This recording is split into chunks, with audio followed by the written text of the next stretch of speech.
First question will be Irish Hotel from Warchant. Hey, Coach. After you guys score on the first drive, and you kind of went into a drought there, but it looked like you guys were moving the football, and whether it was a drop pass or maybe a penalty or something like that, did you feel like had those execution issues been a problem, or did you feel like you guys were past some of those? I thought we were past some of those, to be honest, but keep showing up. So we got to obviously emphasize them more than we are because they keep showing up. I mean, third drive of the game, I mean, we have a penalty. We have other penalty on a 12-yard game. Then we have a drop ball. I mean, you're never going to be able to overcome that offensively. So just got to get better.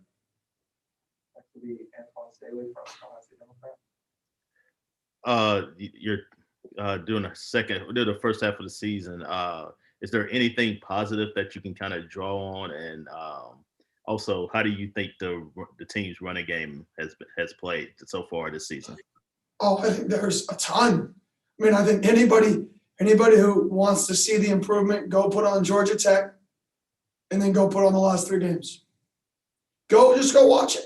And I would highly recommend that because it shows the progress. Because I said it last week, we're getting better not to be confused with good. And I meant that. You know, we are not where we want to be. We're not even close to where we want to be. But there is a lot to go from. I think it's the first time in 5 years, 4 years maybe, we've had 400 yards of offense versus 3 consecutive ACC opponents, something along those lines. Progress. That's growth. It's not what we want to do because at the end of the day, the goal is to score points. And at the end of the day, right now, 3 consecutive games, we've been inside the 5 and gotten 0 points from a trip. That's where we're failing right now. When we're getting those opportunities, we're not scoring. And if we can just solve our low red zone issues, we're going to increase our points per game by 7 to 10 points a game.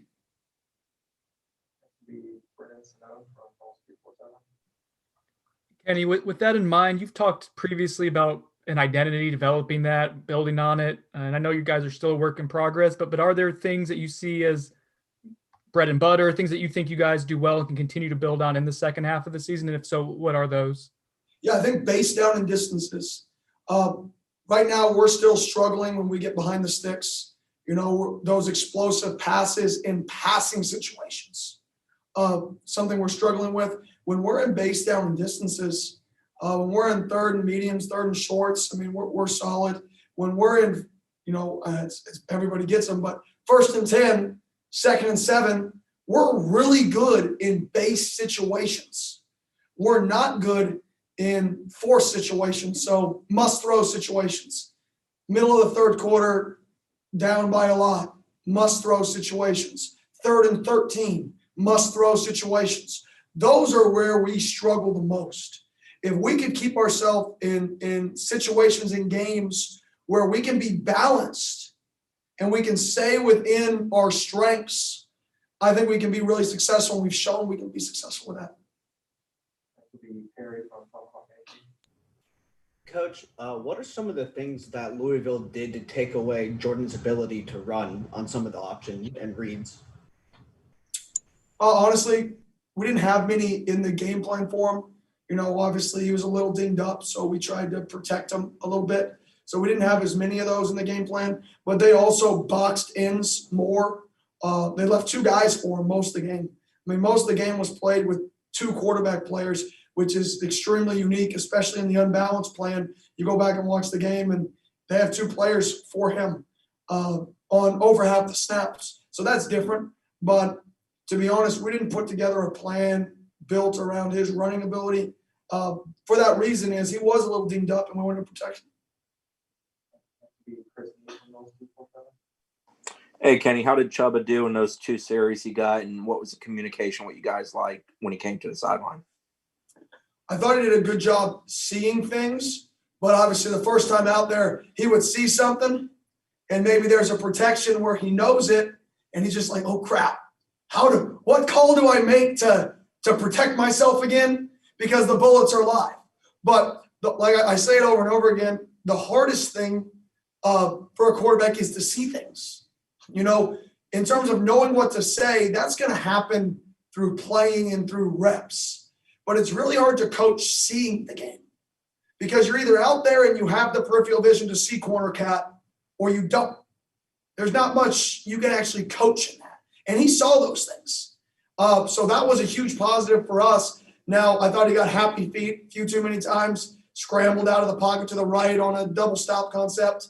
But at the same time, I think he threw, 3 or 4 balls that should have been catchable, one that should have been a touchdown. So I liked what I saw, but a ton of room for growth for him in terms of just poise in the pocket. But I was happy with his vision on the field on game day.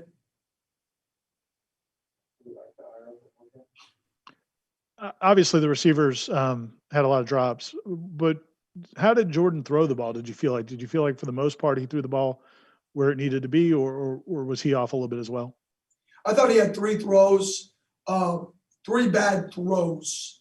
There was about 3 to 4 missed assignments and throws and progressionally in the reads, whether he was spooked by something or not. But I think there was 3 throws that I think he makes. There's a comeback at the end, towards the end of the game, at the end of the third quarter, really his last drive out there to Keyshawn Helton, I believe, or Jay White of the field.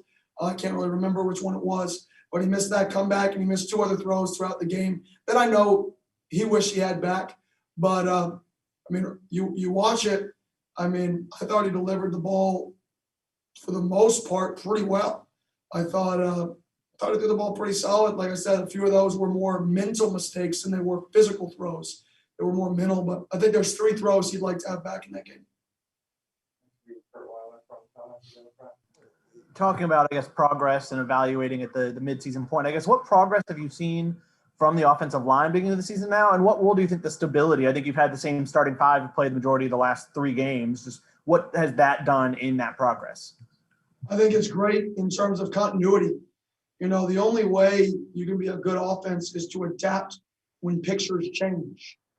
Because we as a staff can sit up there and we can tell you what they're supposed to do, how they're supposed to align. But what happens when they change? Can we change? And do we have that continuity as an offense to make an adjustment and then go execute? And those guys have shown that working together, we're getting better at that. And throughout games, we're improving when the picture changes, but we're nowhere near good enough. So I think for us, the best thing that we've done offensively, I think Coach Atkins has done a remarkable job getting all those guys in pass protection to improve, to pass off twist games. You look at our pass protection and it's fairly clean. We had one just absolute bust, but that's just a bust. That's football, right? Every team in America has a bust, one bust up front. But I think they're doing a phenomenal job in pass protection, phenomenal job passing off twist games. All right, we're going to go 2 more. Next will be Can you talk about the difficulties when you get in those, must-pass situations? I guess the easy solution is to avoid them, but what is going to be the key to finding out a way to get success when you do find that must-pass situation, or is it just one of those things where you can't be everything in year one and that's just going to be a struggle? Well, we got to continue to work winning one-on-ones. Must-pass situations, you got to win one-on-ones at the end of the day. And you've got to throw and catch in tight windows. And that's just, for us, it sounds so beginner. You wish there'd be a really sophisticated answer. But when you get into 3rd and longs, there's really, a few philosophies defensively. They're going to pressure you, make you throw the ball quick and rally. Or they're going to drop 8, play either 2-man, 2 Tampa, 3 double cloud, something in terms of where there's going to be super tight windows. So we either got to catch the ball in tight windows or we have to be able to win versus man-to-man. And right now we've struggled with both for various combinations. So we just got to go back to the drawing board and get reps, finding windows, throwing in windows, getting in rhythm. And part of that is we haven't had much continuity with where guys have been out on the field. Even at the wide receiver crew, we've had guys kind of all over the field due to injuries or people banged up. We got to get more continuity with the quarterback and with the wide receivers in running zone beater concepts, zone curls, and finding windows and having confidence in that. Last one, we'll go back to Ira. 2 super quick ones. On the block, Preston Daniel, the block he got called for, what is he supposed to do there? And then also, have you ever seen anything like Jordan's touchdown run, the where he dribbled it to himself? Have you ever seen anything like that before? Can I just answer the second one? The second question, Jordan Travis, that was a remarkable play.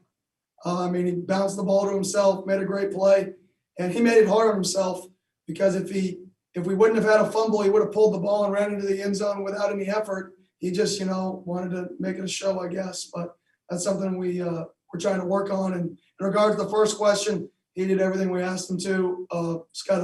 We talk about clapping hands when we're going back inside, so everybody knows that you use your hands to make a block. So he didn't clap his hands. That's something that we would tell him we would want him to improve on. Thank you. Thank you.